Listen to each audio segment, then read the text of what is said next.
faşizmi üzərində qələbədən 75 il ötür.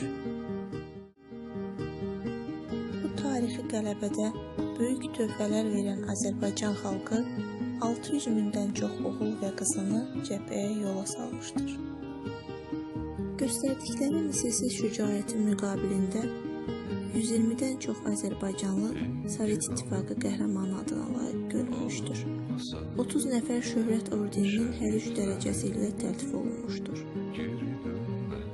İlk Sovet İttifaqı qəhrəmanı İsrafil Məmmədov, 2 dəfə Sovet İttifaqı qəhrəmanı Həzi Aslanov, Aslan Vəzirov, Adil Quliyev, Ziya Bünyadov, Gəray İsadov, Məlik Məhərrəmov, Mehdi Hüseynzadə, generallar Mahmud Əbilov, Hakim Abbasov, Tərlan Əliyarbəyov, Hacıbaba Zeynalov və başqaları öz şücaətləri ilə xalqımızın tarixinə qızıl hərflərlə yazılmışdır.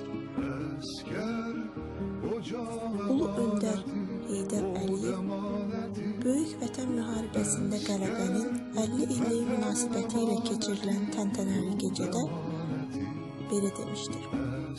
Bu qələbənin çalınmasında Azərbaycanın xüsusi rolu bir də ondan ibarətdir ki, Azərbaycan Respublikasının nefti o vaxtlar həmin müharibənin uğurla aparılması üçün ən mühüm amillərdən biri idi.